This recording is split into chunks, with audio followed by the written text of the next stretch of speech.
The Galactic Council chamber buzzed with the usual mix of clicking, chirping, and harmonious tones that represented the diverse languages of 47 different species. Ambassador Zethrak of the Vorthak Empire stood at the central podium, his 6 arms gesturing dramatically as he addressed the assembly. His scaled hide gleamed under the chamber's artificial lighting, and his 4 eyes swept across the gathered representatives with unmistakable satisfaction. Honored delegates, Zethrak began, his translator rendering his words into the common tongue. Today marks a historic moment for our galaxy. After centuries of debate, we have finally reached a unanimous decision regarding the human question. Murmurs rippled through the chamber. The humans had been a source of contention ever since their first contact with galactic civilization 200 years ago. Unlike every other species that had joined the Galactic Council, humanity had refused to accept their designated role. They had been classified as a Class 7 civilization, suitable only for manual labor and basic resource extraction. Every species had their place in the cosmic hierarchy, determined by the ancient protocols of ascension established by the founding races millennia ago. But humans were different. They had rejected their classification outright. Council leader Morthak, an ancient being whose species had been among the galaxy's rulers for over 50,000 years, raised one of her crystalline appendages for silence. The motion has been passed by a vote of 46-1, she announced. The human homeworld of Earth, along with all human colonies, will be placed under permanent quarantine. No human vessel will be permitted to leave their designated systems. Any attempt to do so will result in immediate destruction. The lone dissenting voice had come from Ambassador Kretal of the Benthic Collective, a species known for their philosophical nature and reluctance to embrace violence. Even now, Kretal's tentacles writhed with obvious distress. Honored leader, he spoke through his translation device, surely there must be another way. The humans have shown remarkable ingenuity. Perhaps if we offered them a higher classification, the matter is closed, Morthak interrupted sharply. The humans have had 2 centuries to accept their place. Instead, they have continued their unauthorized expansion, their reckless experimentation with forbidden technologies, and their refusal to submit to proper authority. They are a contamination that threatens the natural order of our galaxy. Zethrak's mandibles clicked in what his species considered a smile. The quarantine fleet is already in position around the human systems. Admiral Korthak commands the finest ships in the galaxy. The humans will finally learn the price of defiance. What none of the council delegates knew was that humanity had been listening. Deep in the shadows of the chamber's upper galleries, a device no larger than a grain of sand recorded every word. Human technology had advanced far beyond what the Galactic Council suspected, thanks to their refusal to limit themselves to approved research paths. On Earth, in a bunker buried beneath the Swiss Alps, Director Sarah Chen received the transmission with grim satisfaction rather than surprise. She had expected this outcome for months. The signs had been there for anyone willing to read them: increased patrol activity around human space, the sudden recall of all alien ambassadors from Earth, the cessation of trade agreements. How long until the quarantine fleet reaches full deployment? She asked her aide, Colonel Marcus Webb. 72 hours, Webb replied, consulting his tablet. Intelligence suggests they've positioned dreadnoughts at every jump point leading out of our territory. They're calling it Operation Silent Cage. Chen allowed herself a bitter laugh. They think they're caging us in. They have no idea what we've been preparing for. The truth was that humanity had never intended to accept subjugation. While publicly protesting their classification and filing diplomatic appeals, they had been secretly developing technologies that the Galactic Council had deemed too dangerous for lesser species. Faster-than-light communication, quantum computing, artificial intelligence, genetic enhancement, and, most importantly, weapons technology that could level the playing field against species that had enjoyed technological superiority for millennia. Initiate Project Prometheus, Chen ordered. Send word to all colony worlds. It's time to remind the galaxy why humans don't make good slaves. Across human space, hidden shipyards came alive with activity. For 2 centuries, humanity had been building in secret, using asteroid fields and dead systems to construct vessels that bore no resemblance to the crude ships they displayed publicly. The Galactic Council believed humans were limited to slow chemical rockets and primitive fusion drives. They had no idea that human scientists had cracked the secrets of zero-point energy extraction and antimatter containment. On Mars, Admiral Rebecca Torres stood on the bridge of the UHSS Retribution, humanity's first true starship of war. The vessel stretched nearly 3 kilometers from bow to stern, its hull composed of metamaterials that could absorb and redirect energy weapons. Its weapons systems incorporated principles that the Council had banned for good reason. They were simply too destructive for civilized warfare. Admiral, her tactical officer reported, all Prometheus vessels are reporting ready status. The fleet stands at 216 ships. Torres nodded. Each ship represented decades of secret development and resource allocation. Humanity had sacrificed much to build this fleet, but they had always known this day would come. The galaxy's older species viewed conflict through the lens of their ancient traditions. Wars were fought with honor, according to established rules, with minimal collateral damage. They could not conceive of an enemy that would fight with the desperate fury of a species facing extinction. "Open a channel to Earth Command," Torres ordered. Director Chen's face appeared on the main screen, her expression resolute. "Admiral, you have authorization to proceed. Show them what happens when you corner a species that has nothing left to lose." On the outer edge of the Sol system, Admiral Korthak of the Vorthak Empire surveyed his fleet with satisfaction. 300 vessels of various classes, including 12 of the massive dreadnoughts that had kept galactic peace for centuries. His flagship, the Sword of Dominion, was a testament to Vorthak engineering, 2.5 kilometers of advanced armor and weaponry that had never tasted defeat. "Admiral," his sensor operator reported, "we're detecting some unusual energy readings from the inner system. The humans appear to be launching vessels of unknown configuration." Korthak's 4 eyes focused on the tactical display. Dozens of contacts were appearing throughout human space, moving at velocities that shouldn't be possible with their primitive technology. Impossible. Human vessels are incapable of such speeds. "Shall I order the fleet to intercept?" "Let them come," Korthak replied confidently. "Let them dash themselves against our shields like insects against glass. It will serve as a final demonstration of the futility of resistance." The first human ship to reach the quarantine perimeter was the UHSS Dauntless, commanded by Captain Elena Vasquez. As her vessel dropped out of quantum slip drive, alarms began blaring throughout the alien fleet. The human ship's energy signature was unlike anything they had seen, a brilliant fusion of technologies that defied their understanding of physics. "This is Admiral Korthak of the Galactic Council Fleet," came the transmission. "Human vessel, you are in violation of Council Decree 2847. Surrender immediately or be destroyed." Captain Vasquez opened a response channel. "This is Captain Vasquez of the United Human Starfleet. We don't recognize your authority over sovereign human territory. You have 30 seconds to withdraw your fleet before we demonstrate why that was a mistake." Laughter echoed through the alien fleet's communication channels. The idea that a single human vessel could threaten 300 Council ships was beyond absurd. 29 seconds later, the galaxy learned that humanity had been preparing for this moment for a very long time. The UHSS Dauntless opened fire with weapons that existed outside the Council's understanding of warfare. Instead of the conventional plasma cannons or particle beams expected from a lesser species, the human ship unleashed a directed antimatter stream that tore through 3 Vorthak cruisers before their shields could even activate. The energy release was so intense that nearby vessels were damaged by the secondary radiation alone. Admiral Korthak stared in disbelief as his ship's hull simply ceased to exist where the human weapon touched them. "Impossible. How do they possess antimatter weaponry? Our intelligence reports indicated primitive fusion technology at best." "Admiral, more human contacts emerging from quantum slip," his tactical officer shouted over the chaos. 67 vessels and counting. Their energy signatures are off the charts. The human fleet materialized around the Council forces like predators surrounding prey.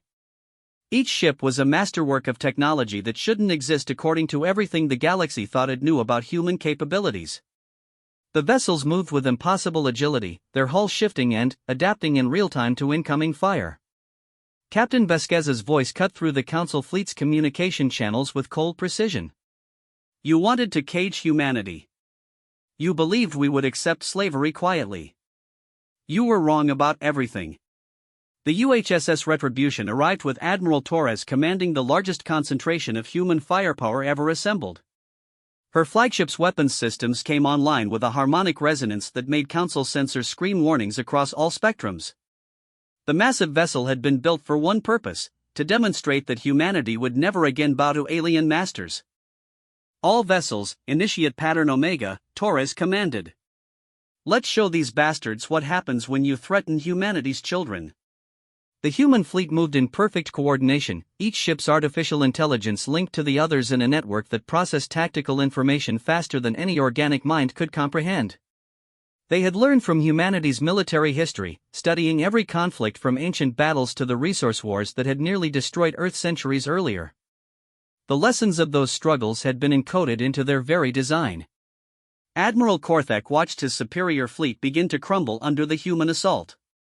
Council dreadnoughts that had maintained galactic peace for millennia found their ancient armor useless against weapons that targeted matter at the quantum level. Human ships danced between return fire with an elegance that spoke of technology so advanced it appeared almost magical. Deploy the subjugation matrix. Korthak ordered desperately. Activate all psionic dampening fields. These humans must have stolen our technology somehow. The Council's most advanced weapons systems came online, filling space with energies designed to disable enemy vessels and subdue their crews. For 10,000 years, no species had been able to resist the Matrix's power. It was the ultimate expression of the older race's technological superiority. The human ships flew through the psionic assault without even slowing down. Captain Vasquez laughed as her vessel's shields absorbed and redirected the Matrix's energy back at its source. Did you really think we wouldn't prepare for your favorite toys? We've been studying your technology for 200 years. What the Council didn't understand was that humans had taken a fundamentally different approach to advancement. While alien species built upon established foundations, accepting the limitations imposed by their predecessors, humanity had questioned everything. They had torn apart every piece of alien technology they could acquire, reverse-engineered it, improved it, and combined it with principles that the Council's rigid hierarchy would never permit them to explore. The result was a technological synthesis that drew from 47 different species' knowledge while being limited by none of their cultural taboos. Admiral, his communications officer reported to Korthak with panic in his voice, "We're receiving word from Home Fleet.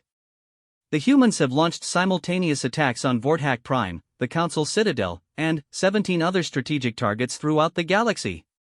The scope of the human offensive began to dawn on the alien commander. This wasn't a desperate last stand by a cornered species. This was a carefully coordinated military operation, years in the planning. While the Council had been debating humanity's fate, humans had been preparing for war on a galactic scale.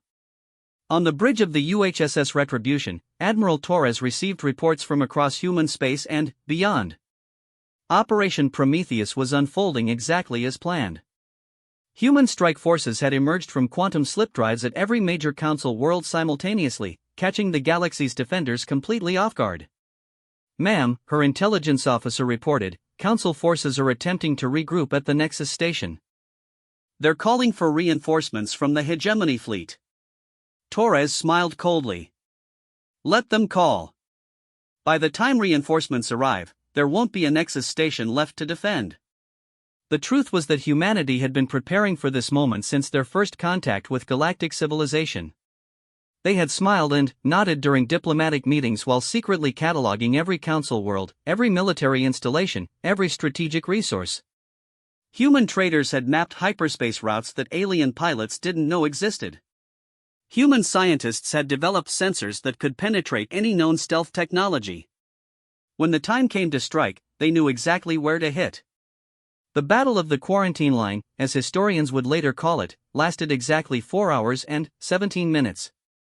When it ended, the Council fleet that was supposed to cage humanity forever was nothing but expanding clouds of superheated plasma.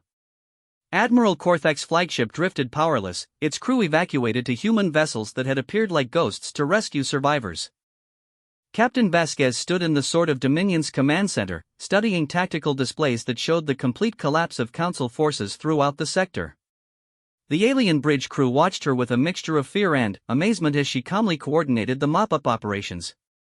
Your species underestimated us, she told Admiral Korthek, who sat slumped in what had once been his command chair. You saw primitive rockets and assumed we were primitives.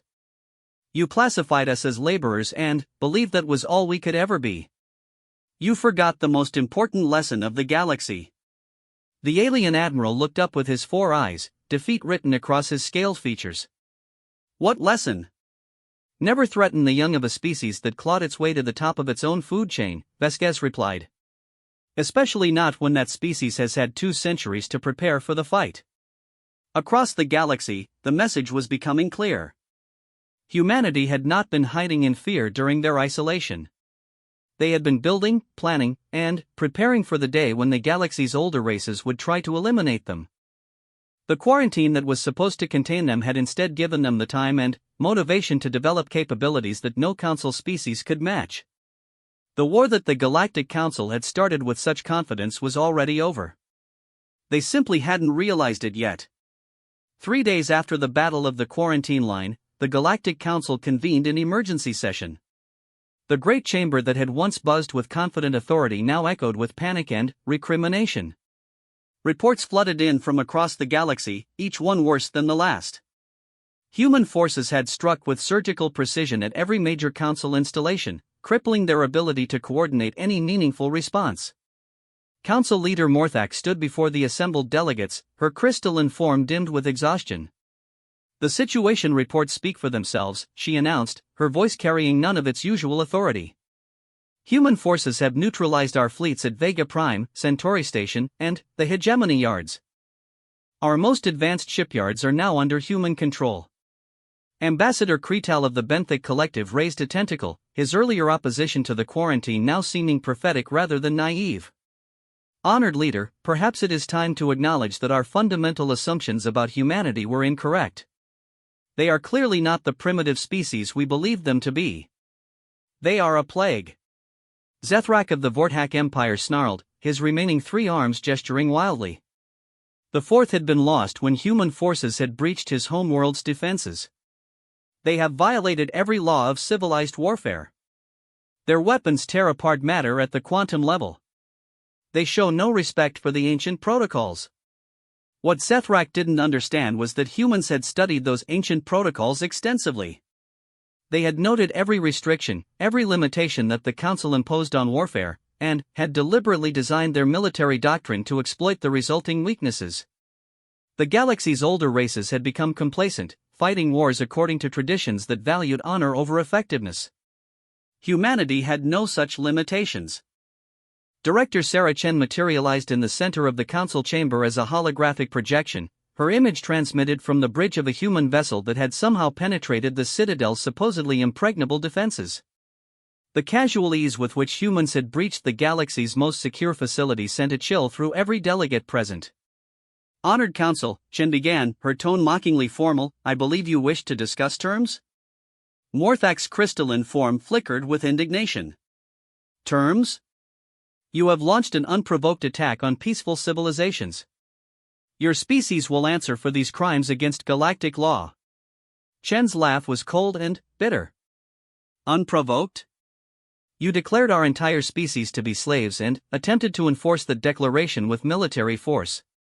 You threatened to destroy any human vessel that left our territory. If that wasn't a declaration of war, then your laws are even more meaningless than we thought. The truth of her words hung in the chamber like a toxic cloud. Every delegate present had voted to support the quarantine, believing it would be a simple matter of containing a primitive species. None had imagined that humanity possessed the capability to retaliate on such a devastating scale. What do you want? Morthak asked finally, the weight of inevitable defeat audible in her translated voice. Complete withdrawal of all Council forces from human territory, Chen replied without hesitation. Recognition of humanity as a sovereign species with full autonomy over our development and expansion. Reparations for the resources we've expended in defending ourselves against your aggression. Zethrak's mandibles clicked furiously. Impossible. We cannot simply abandon the natural order that has maintained galactic peace for millennia. There must be hierarchy. There must be control. Chen's expression didn't change. Your natural order was built on the subjugation of younger species. You maintained your peace by ensuring that no one else could challenge your authority. That era is now over. Behind her, additional holographic displays showed human fleets consolidating control over strategic systems throughout the galaxy. The efficiency of their operations was terrifying to species that had grown comfortable with the slow pace of traditional warfare. Human commanders didn't waste time with elaborate maneuvers or honorable single combat. They identified objectives, concentrated overwhelming force, and moved on to the next target. Ambassador Kretal ventured to speak again. Director Chen, surely there must be room for negotiation. The galaxy has maintained stability through cooperation for 50,000 years.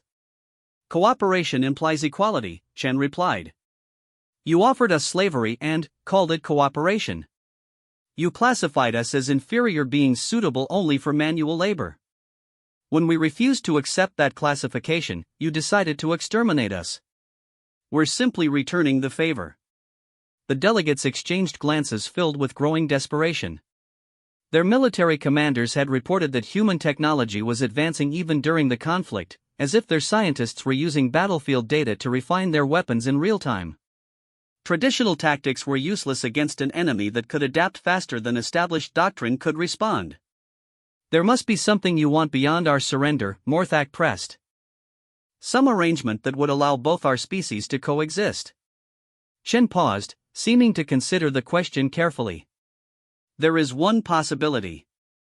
The galaxy needs to learn a fundamental lesson about the consequences of threatening humanity. We propose a new order. She gestured, and the holographic display changed to show star charts spanning the entire galaxy. Human symbols marked hundreds of systems that had previously been considered Core Council territory. Humanity will assume responsibility for maintaining galactic peace, Chen announced. The Council's authority is hereby terminated. Any species that wishes to continue their current government may do so, provided they accept human oversight of military and expansion activities. The chamber erupted in outraged clicking, chirping, and harmonic protests. The idea of humanity, a species they had dismissed as primitive just days earlier, assuming dominion over the galaxy's ancient civilizations was beyond their ability to accept. You cannot be serious. Zethrak shrieked. Humans are barbarians. You have no understanding of galactic governance. Chen's smile was sharp as a blade. We understand that strength determines who makes the rules. We understand that your civilized governance was simply a more polite form of tyranny. Most importantly, we understand that the only way to prevent this situation from repeating is to ensure that no species ever again possesses the power to threaten humanity's existence. What the Council delegates couldn't grasp was that humanity had spent their entire history fighting for survival. Every human cultural tradition, every technological advancement, every social structure had been forged in the crucible of competition and conflict. They had evolved not just intelligence, but the psychological makeup necessary to thrive in an environment where weakness meant extinction. The galaxy's older races had forgotten what it meant to fight for survival. They had enjoyed dominance for so long that they could no longer imagine losing it. The transition of authority begins immediately, Chen continued. Human administrators will be stationed on every council world to oversee the changeover. Resistance will be met with the same efficiency we demonstrated during the recent conflict. Morthak's form dimmed further as the full scope of her species' defeat became clear. And, if we refuse? Chen's expression never changed. Then, you'll discover what happens when humanity stops being merciful. We've shown you our weapons of war. Our weapons of extinction remain in storage, but they can be deployed if necessary. The threat hung in the air like a death sentence. Every species represented in the chamber understood the implications. Humanity had demonstrated the ability to destroy fleets and conquer worlds. If they possessed weapons capable of sterilizing entire planets, no force in the galaxy could stop them from using those weapons. One by one, the delegates began to signal their acceptance of human terms. The vote was unanimous, but it was the unanimity of defeat rather than agreement. The galaxy's ancient order had crumbled in less than a week, replaced by the rule of a species that had been dismissed as insignificant just days earlier. As the council session ended and delegates began the grim task of informing their homeworlds of their new status as human protectorates, Ambassador Kretel approached the holographic projection of Director Chen. I must ask, he said quietly, was this always your intention? Did humanity always plan to conquer the galaxy? Chen studied the alien diplomat for a long moment before answering. We planned to survive. Everything else was your choice. You could have offered us partnership instead of slavery. You could have respected our autonomy instead of demanding submission. You could have chosen cooperation instead of extermination. Her image began to fade as the transmission ended. Instead, you taught us that the only way to ensure humanity's freedom was to make sure no one else ever possessed the power to take it away. Congratulations, Ambassador. Your species has achieved its greatest fear. You've created a galaxy where humans make the rules. The chamber fell silent as Chen's projection disappeared, leaving the delegates alone with the consequences of their choices. Outside the great windows, human ships moved through space with the quiet confidence of natural predators reclaiming their territory. The galaxy had believed humans would remain silent in the face of extinction. Instead, they had discovered that silence was simply humanity preparing to speak with the only voice that mattered in the end, overwhelming force applied with surgical precision and unwavering resolve. The age of human dominance had begun, and it had taken exactly 72 hours to replace 50,000 years of galactic tradition with the simple truth that had always governed the universe: the strong determine the fate of the weak, and humanity had just proven which category they belonged to,